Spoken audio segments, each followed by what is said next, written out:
What's up, y'all? I tell you, my favorite thing about hanging out with really incredibly smart people is that they make you think. And then all of a sudden you're having thoughts that feel incredibly smart and you're like, I'm not that smart. Where'd that come from? But it came from the collective consciousness that gets to get activated when you are in conversation with brilliant human beings. And so I was in a conversation today with the brilliant Adrienne Maree Brown and my brilliant literary agent, Monica Odom, and the brilliant Shabnam McFarland. And we were, having this really amazing conversation. And Shabnam shared this quote that said, I'm gonna butcher it because I don't think I have it correct, but it was something to the effect of the land wants us back too. And it was this beautiful, and it came out of this conversation because Adrienne was talking about this deep,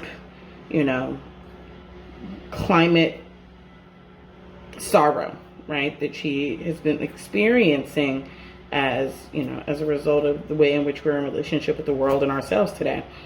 And as soon as she said that, it made me think about I was like, oh, this makes so much sense why we are in this destructive relationship with the planet, right? Why we are committed to destroying it, right? And it is, I see it as, here's what comes up for me, right? If the premise is, this is my premise, right? That, and it's not just my premise, I think this is the premise in most psychology, is that we create a self-fulfilling prophecy, right? So if we believe that we are unlovable, then we will continue to recreate dynamics that reinforce the idea that we are unlovable. If we believe that we are inherently unworthy, then we will continue to create dynamics and project forward dynamics that ultimately replicate back to us that we are inherently unworthy. That's the process of the internal creating the external projection. If hundreds of millions of us, like 60% of the global population, has bought into a narrative, right, sold to us as Christianity, but sold to us through patriarchal, colonial, today, patriarchal, colonial capitalism, back then, patriarchal, colonial, manifest destiny, all of these other sorts of things.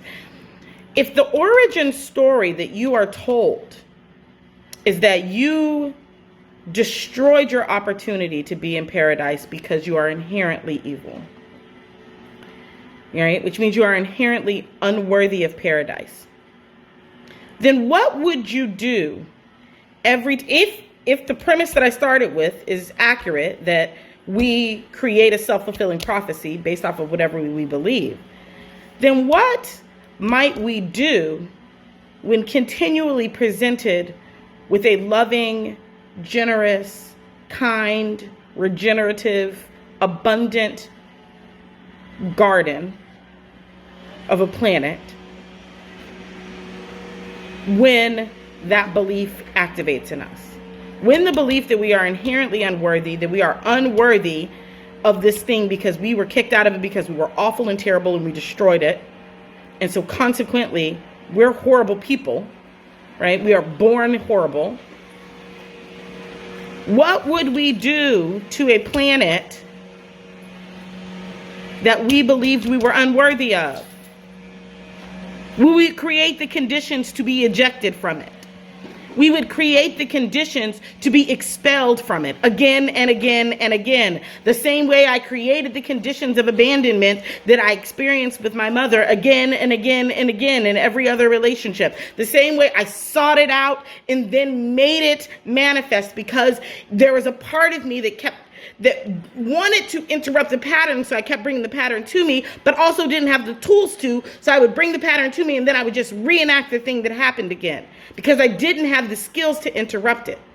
And this is why radical self-love is so important, because if we don't reconcile ourselves to the erroneous and malicious belief that we are inherently wrong and bad and evil and undeserving of the paradise we were given, then we will continue to destroy the paradise we were given. We will continue to be in a relationship where we destroy everything.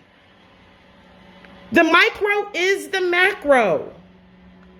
What we do in our individual everyday lives, what we do in our individual relationship with ourselves is a manifestation of the larger world that we are living in. We are living in the projections of our unworthiness. We are living in the belief that we do not deserve. And this is why, that story started with men, right? To have power. They weren't letting women write those books. They weren't letting women write the Bibles. Those stories were told through the eyes of men. Men who only understood themselves in the context of domination. We have got to reconcile these stories inside of ourselves. Because only then can we reconcile them in the collective. We are living in a collective story built on our individual narratives. But our individual narratives at the root are all the fucking same. They're the same story.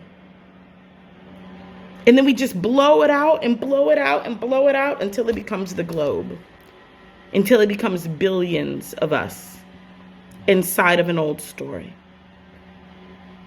I am so excited about the burgeonings of new story that I see us living in. I'm so excited about this new imagination that is coming forth. And I'm so excited to remember that the land wants me back too. That the earth actually really, really loves me and wants nothing more than to be in deep and powerful relationship with me. And that the more I am in deep and powerful relationship with myself, the more capable I become of being in deep and powerful relationship with every entity on this plane and in other planes. I want that for us all. Yeah. All right. Just wanted to share that. Go be brilliant.